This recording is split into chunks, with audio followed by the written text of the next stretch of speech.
हिँड्नु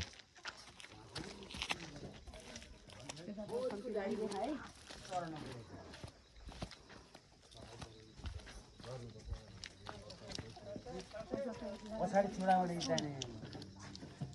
रिजार्भलाई दिए मैले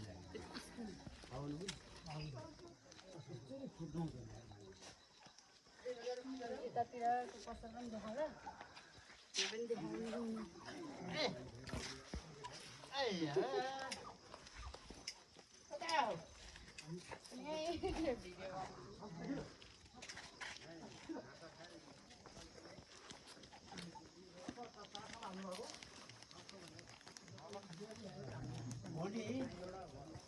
गाउँको फेमस पसल हो है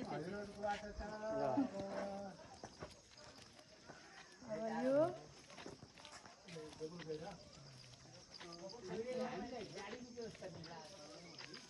यो चाहिँ स्कुल श्री कृष्ण माध्यमिक विद्यालय 10 सम्म चाहिँ यो स्कुल चाहिँ हाम्रो गाउँको स्कुल पहिला चाहिँ 8 सम्म थियो अहिले चाहिँ 10 सम्म भएछ पहिला 8 सम्म हुने बेला चाहिँ 9 र 10 पढ्न चाहिँ पारी एउटा देखाउ त त्यो डाँडामा पुग्नु पर्थ्यो 9 10 पढ्नलाई चाहिँ अनि अहिले चाहिँ यो सजिलो छ 9 10 यही भएछ अनि हाम्रो गाउँ हरियाली सधैँ यही बसिरहनु जस्तो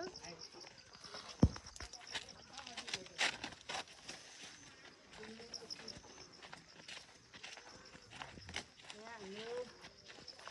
हजुरआमाको घर यहाँ चाहिँ हजुरआमाको घर छ त्यसपछि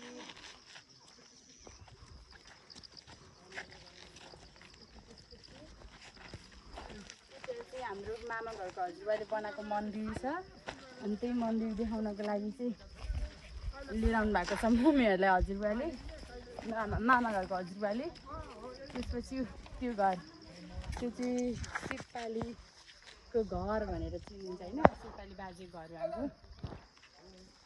त्यसपछि हाम्रो स्कुलको एरिया तारहरूले बाँध्नु भएको छ त्यहाँ छ त्यहाँ हाम्रो घरमा जन्मेको घर त्यो हो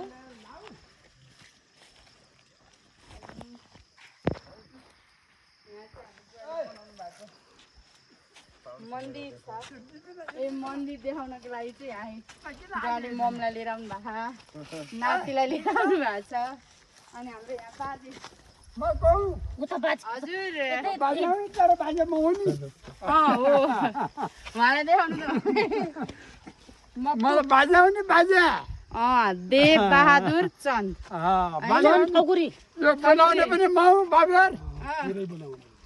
एकदिन 500 रुपियाँ दिन्छ बेटाले होइन त्यसो चाहिँ छैन बिना जाला 500 रुपियाँ दियो त्यो पनि रहिस खा पनि त्यो दाजुले भिडियो बनाऊ के लिएर आउनु भएको एउटा भेटान दिएन भयो भन्दा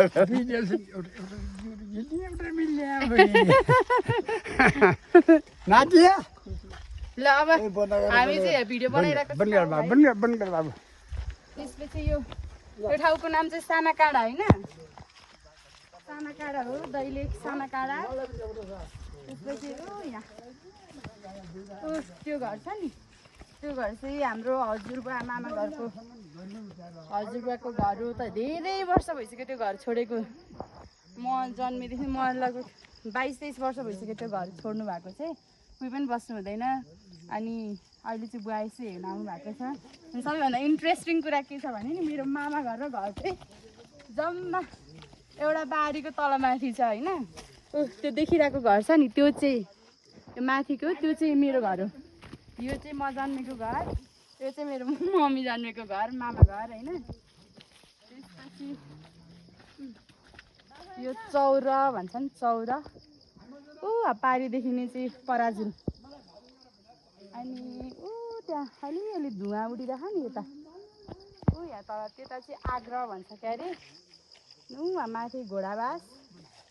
अनि दैलेख बजार चाहिँ पारी छ पारी हो म अहिलेसम्म पनि पुगेको छैन होइन यही हो मेरो जन्मभूमि प्राणभन्दा प्यारो लाग्छ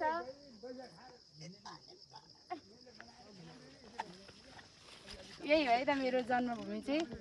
प्राणभन्दा प्यारो लाग्छ यहाँ सबैजना अब मामा घर पनि सबैजना मामा माइजू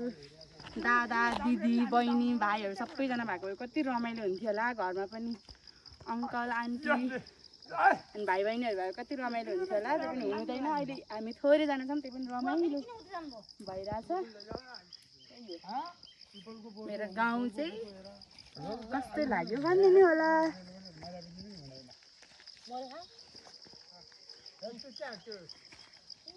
राम्रो छ नि होइन राम्रो छ नि भाइ राम्रै छ राम्रो छ नि होइन तिम्रो बाबा जन्मिनु हिजो हाम्रो घरमा आज मिसाल बनाइदिए त आउँछु यहाँ आउनु न यहाँ आउनु त एकचोटि जति आइज ल यहाँ आउनु त उहिले आउँछु अन्डा ल्याउँछु बाजे दाजु बस्नुलाई खाउँला अन्डा अन्डा लिएर आउनु खाइदिए खाइदिएन त काम राख्छु खाइदिए गरे अहिले हो कि होइन ल यता हेर्नु न ऊ यहाँ देखिन्छ क्या भिडियोमा ल अन्त कति खिच्ने हो क्या बड्डा फोटो कति राम्रो हिरो हुनुहुन्छ अनि के को बर्थडे बड्डेमा बाबु मम्मी हेर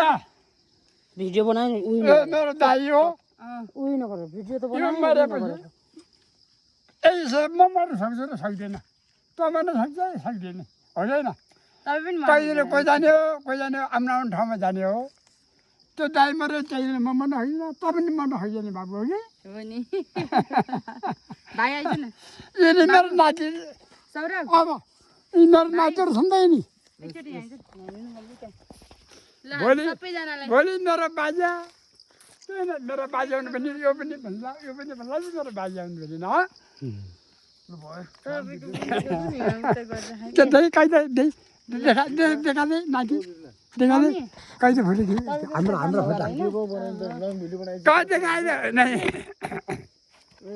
ए ल भयो अब देखाएन फोटो मेरो फोटो देखा यो ए बड्डा फोटो मेरो खोइ मेरो फोटो देखा मेरो फोटो देखा